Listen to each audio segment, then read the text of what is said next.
This game's not won on social media. This game's not won on telephones. This game is won with shoulder pads, helmets, mouth guards, and sweat. That's how the game is won.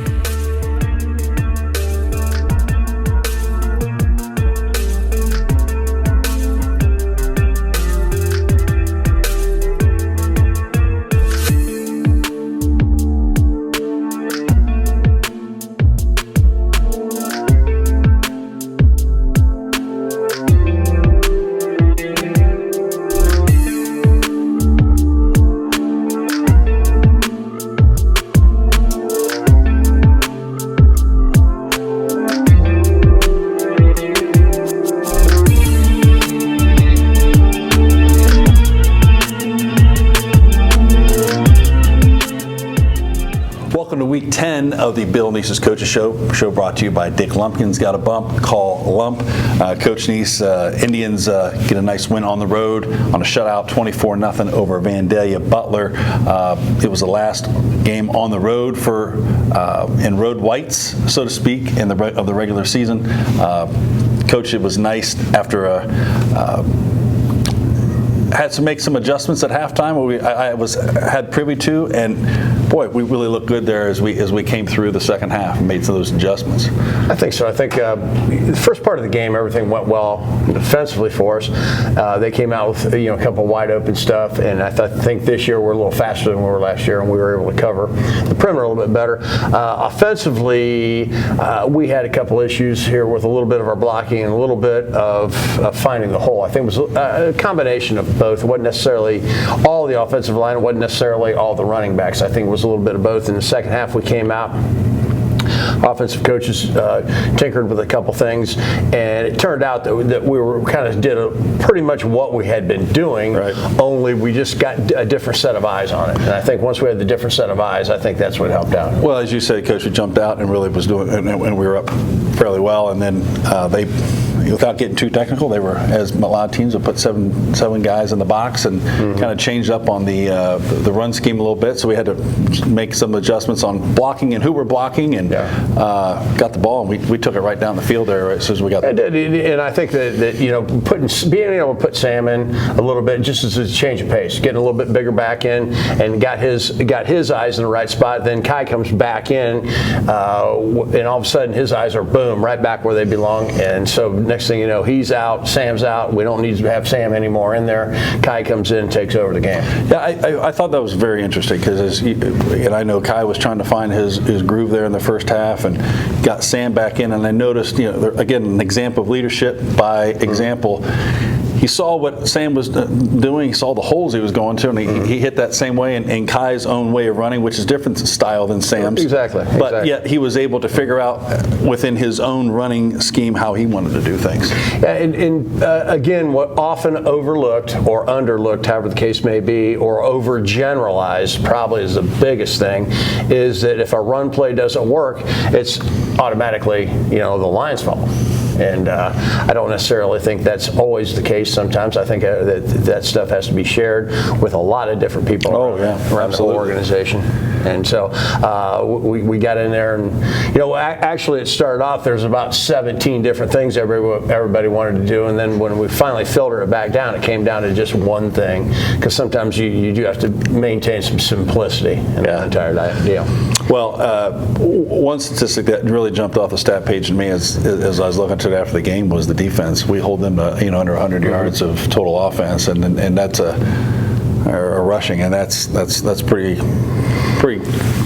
astounding stat. Yeah, I think it was, especially for the fact that they have not had a whole lot of trouble scoring on people. No. And as they came into the game, they're putting 20 on everybody. And as we looked at the thing, it's like, man, they got some weapons. They do some good things. They've got a multiple amount of formations. They went from, at one point they had no back, four receivers on one side to 17 plays later, they were in a double tight with a 3-back offense, and you went the gamut back and forth, and the whole idea is that if a guy can, you're trying to get people in a conflict. You're saying, okay, now this guy maybe he can cover. Let's make him get on the line of scrimmage and play a little bit.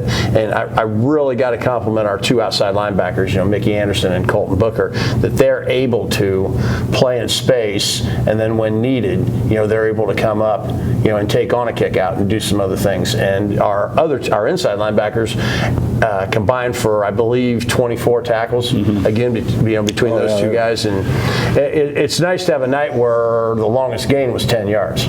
Their longest offensive gain was 10 yards. So we attempted to try to keep it as much in check as we could. Well, I'll take one more example of the defense before we move on. At the end of the game, they didn't make a big play, and they were trying to score within the last minute of the game, and our defense holds and really, again, pushed them back a little bit. A couple key sacks, a couple key this, a couple key that, and it was overall a good night. It was a good night. I thought the defensive line got some good pressure, into the thing. Interesting to know the defensive line is Derek Jones, our defensive tackle. I get word at 7:30 in the morning that he slammed his car door on his finger, and he's currently at the hospital getting stitches. So I'm going and finding his backup, trying to figure what we're going to do here. And Jonesy pops in about 2.5 hours later with a note, cleared him, he's ready to roll. I said, "You gonna play?" "Yeah." Had to put something on. We went outside, hit the sled a couple times as if nothing. I don't know that I ever had anybody play a game with newly stitched hands, especially as a defensive lineman, and end up with 5 tackles and 2 tackles for loss. Had an excellent night. I had an opportunity to talk to him after the game. He actually showed me his finger, and there was a little remnants of some blood, but really, I asked him how to body. He said, "No, it felt fine." So I was just going to say, there's some toughness there. Yeah. Tough kid. A guy that's committed to playing, and that defensive line we've talked throughout the show throughout the year, it just keeps getting better. And again, we put some pressure on that quarterback the other night, and he was feeling it. There's no doubt about it. Yeah, they were able to mix our movement in straight up, and then a little bit of shading, all the 3 different techniques we use, and then bringing a couple linebackers hot behind them, really helped us out a little bit too. Indians go to 7-2 on the year. They will now set there and move their sights to Stebbins Week 10, which will be the final home game of the regular season. Coach, Stebbins coming off a big win. They beat Sydney at home, which I think some people really had kind of maybe written off Stebbins. Maybe that they had been struggling the last couple of weeks, but boy, they look like a really good football team. They got some athletes. Yes, they do, and they were not written off by the people of Pickwick here. We've been seeing a lot of film of them because of the amount of film exchange. They play defense similar to ours, and even front defense, and do a couple of things like us. So that's one of the tapes that we always get to, right? 1 or 2 as we get through, and outstanding job. They got some great players. I remember you told me it was in the middle of the season, just as we had gotten to the midway part, and you looked at me in your office and you said, Stebbins is to be contended with. They're a real deal. Yeah, I fully believe that they do what they do, and they do it well. Is the best way to describe them. If you can just generalize in one, that they do a lot of variations of it, but there's certain things they do, and they do it pretty darn good. Well, let's talk about them offensively. They've had to make some adjustments quarterback-wise. I think the guy who was their receiver ended up turning as now their quarterback. Well, they've since had a freshman playing for the last 2 weeks, and then as a change of pace, they put the receiver back at quarterback in kind of a wildcat situation. And so now you're looking at 2 different things. That can drive you crazy. When you're looking, okay, what kind of offense they run with him, what kind of offense they run with him, what's common, what's not common. So those are the things you got to factor in. So when you talk about that in preparations, because generally speaking this year we've only had 1 quarterback we've had to take, with maybe the exception of Troy, because you didn't know who was going to be healthy on their end when we played them. But here you got 2 different quarterbacks, 2 different formations. How does that work in film, and how does that work with your hand signals and your play calling, knowing what quarterback's running? We're going to find out. We're still in day 1. Okay. Still in day 1. We just got out of the film room, and we can't do everything. We can break it down and say, okay, these are the things you've got to be able to look for from him. You got to be able to look for from him, and then we got to try to find some of the common things. But you can, the bad thing is, though, every time I've had experience with this, you get so caught up with he's here, keys here and all this other business, you forget to read your key, to get your eyes in the right spot, and to tackle people. Right. All right. And we're not supposed to be looking at this guy here if that's not where our eyes are supposed to be. So when your eyes are wrong, you get bad information. And so we got to make sure that we recognize a little bit of what's going on, but more importantly, get our eyes in the right spot and defend it the best we can. Well, let's talk about them on the defensive side of the ball. What can we expect to see from them defensively? Defensively, they run a 4-3 defense. Big defensive linemen, big offensive linemen, and they rotate them in. They got about 10 guys that they just roll in, and they get them on the edge, and they bring them upfield, and they pressure quite a bit, and then they play a good zone behind it, sometimes man-to-man. Last year, they came out and played full man against us and gave us a 5-man front, and gave us a completely different look as what we had been practicing against all week. So we're going to make sure we look for that too, as we go through. But defensively, they're basically a 4-3 team, and inside linebackers, get a lot of action. Indians kickoff will be at 7 p.m. here at Alexander Stadium. It'll be week 10. It'll be the final game of the regular season. Coach, I know we're a week-by-week basis. We're talking this for our guys. You're the locker room. You guys are talking about week 10. Outside of the locker room, people start talking about postseason and all those things. I've asked you this question in different forms through the years, but how do you keep it, locked into week 10 before we can start talking about week 11? Lead by example. Lead by example. This is the best answer I can give you. I don't do it. Yep. Nobody can catch me doing it. Nobody's going to sneak around and say, "Oh, Coach Neese was over there talking about something." That's none of my business. That's none of our business right now. One thing for sure is that the Indians will have the opportunity to close out the regular season with a win here. Stebbins, again, a team that's been playing well here lately, and I expect we will be doing the same on Friday night. Coach, good luck. Thank you. We want to talk a little bit about the seniors. We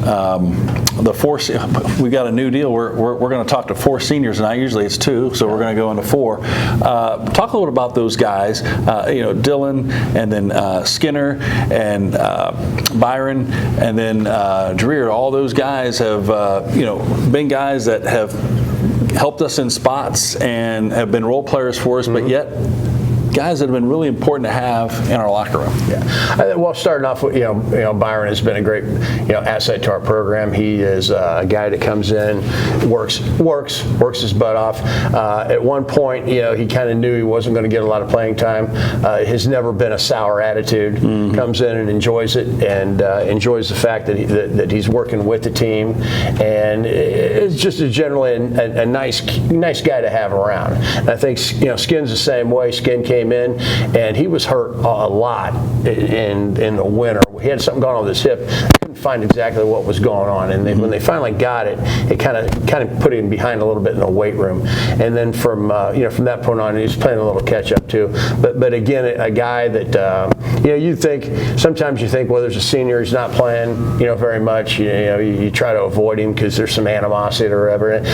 Those guys are in my weightlifting class, and I have conversation with them every day. Mm-hmm. Every day we converse about something, one way or the other, and just 2 outstanding guys to have around. Now the other 2 guys, we had Dreer. Now Dreer came off a pretty hardcore knee accident. Yeah, and I think he was hurt, so that really set him back. At one point, he was in there in the mix quite a bit, but he has got so far back again, with the knee and everything that hasn't been able to break into the lineup as well as he wanted, but no problems, no anything along those lines. And then the last guy, Pie. Now Pie's been in the program, and he's been trying to gain weight, trying to get faster, and just continue to work. And all of a sudden, it kind of hit him. He got a little bit of a growth spurt, and got a little confidence, and got his opportunity. Got an opportunity. Someone missed a practice, and he got in there on the kickoff team. And the next thing you know, he's on another special team. And the next thing you know, he's making a huge tackle on the special team. Now, if you look out there, he's a guy I like to watch, because if the ball's not going in the end zone, he is going to meet somebody very hostilely down the other field. And he loves it, because he knows he's fast now. He's a little bit bigger. He's got some strength. So it ended up to be a great a great move for him. And really all four of them to stay in. We enjoy the fact that they're going to stay in the program. They've been here. It's not like, hey, you're not going to play, so we don't need you. We still need those guys. Sure. And Pye's a great example where not playing all during 2-a-days, didn't play first. No scrimmages, no game. Next thing you know, and now, as I say, he is a valuable player on our special teams. Yeah, those guys in Pickwa, we've had a number of them through the years, every senior year, but this class seems to have a few more of those guys that, hey, they wanted to be a part of it, and they made their presence known, just not in practice, but in the locker room. And again, the chemistry that they get along very well with. And I also noticed, too, that our younger guys look at them as an example, too, for several things, how to come to practice and then how to practice. Yeah. And they get up. And come on Saturday and watch films. Okay, it's it's not like, where are they? Well, I didn't play, so I don't have to. Come and watch film. There. Yeah, part of the team.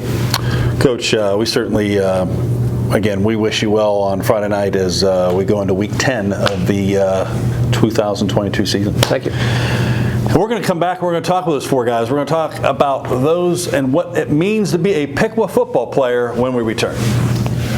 Welcome to Week 10, Part 2 of the Bill Neese's Coaches Show, the players portion. These guys, we've not done this. We got four seniors here. They're going to give their names and the positions that they play. My name is Chasyn Dreer. I play wide receiver. My name is Coltin, Byron. I play defensive tackle. My name is Kadin Skinner. I play D-end. My name is Phillippi. I play outside linebacker. Dylan, I'm going to let you keep it. All right. Talk a little bit about Pickwa football. You've been a part of the program for a while. What's the program mean to you? And you can pass it on down. And what makes Pickwa Indians football special to you in particular? The players especially that I've been playing for since Pee Wee. So that's basically the big reason. All right. Thank you. Just playing with them, all these seniors since 3rd grade, just means a lot. Just continuing to win throughout the years. Yeah, just being with everybody, being with everybody for the past couple of years, playing with them, celebrating them with them, and having a good time. I just remember being like a little kid sitting up in the stands and watching the older guys play, and that was awesome. And the coaches are awesome too. So, Drew, I'm going to let you hold it on the next one. You guys, I hear a lot of celebrating and fun times. You guys have done a lot of that this last couple of years. I want you to share with me your favorite Pickwa football moment, something that you enjoyed. It could be personal as far as maybe a locker room or maybe a game scenario. What is your favorite Pickwa football moment you've had? It may not have been this year, might have been last year. Probably just celebrating, especially after Troy, just dancing with the guys in the locker room. That's pretty fun. Good dancing, huh? My favorite moment is beating Troy all these years. Never lost one, right, Colt? Mine's beating Edgewood in the playoffs last year, just the atmosphere and how intense the game was. My favorite moment's got to be during halftime during one of the playoff games. Andrew Miller stepped on Coach Neese's foot going to the bathroom. Yeah, that one you don't find in the program. Nope. Guys, talk a little bit about this season and you being seniors. What does it mean for you guys? Is it you talk about like being around the guys, but just going on down, being a senior, something that you know that you can apply from Pickwa football into your life moving forward. Being a senior, you just got to be a leader. So try and have that go through my life. Just try and be a leader. Just teaching the younger kids below us how to win games and how to keep going. Come to practice, right? Ready to practice, yeah. Just working together as a team and learning how to communicate amongst all of us. It's just a big commitment. You dedicate a lot of time to your craft, and you apply that to the real world, and you'll be successful. I don't think people realize the time that you guys put in. It's not just during the season; it's in the off season. Yeah, right? all year. Summer and Monday, Tuesday, Thursday, Friday. Right? Yeah, all year. Probably live for Wednesdays, don't you? Yeah. All right. Well, let's talk a little bit about post high school. You guys are going to be in a scenario where you're going to be graduating here at Alexander Stadium, and that last weekend of May, you're going to be walking across the stage and getting your diplomas. What's life going to look like for you once you get your diploma and you move forward? I think as of now, I'm going to attend Edison State for 2 years, and then after that, I'm going to transfer to another college. And I want to do entrepreneurship and e-commerce. All right. I plan on going to college, but I've not decided on what I want to major in just yet. Plan to go to college. Don't know what college yet, but for business management. Okay. I'll probably go to Edison State for 2 years, and then go from there and go into computer science. To me, guys, have a drink. I don't think that's ever happened on the show before. Yeah, good. Gotta get that protein in. I think for you guys that when you're making a decision, you're trying to figure out where you want to go and what you want to do. I'm sure part of it has to do with how close you want to be to home and how far away you want, and you can live being away from home. And but we wish you certainly well all in that endeavors. I mean, you got pretty smart guys and pretty successful people. So we wish all you guys all the best. Yes, sir. Thank you. And we certainly wish you guys luck as we close out this season, the regular season on Friday night as Stebbins comes to town. The game final will be back at Alexander Stadium. You can catch it after the game in its full entirety on the Indian Nation station. You'll be able to make sure that game will also be following the Coaches Show next week. It'll be on the channel Spectrum 5, and you will again be able to catch that live, or excuse me, not live, but you will be able to get that on the YouTube page of Indian Nation Station following the game. Gentlemen, all the best to you. Thank you. We'll see you Friday night at Alexander Stadium and next week on the Bill Nieces Coaches Show. Have a good night, everyone.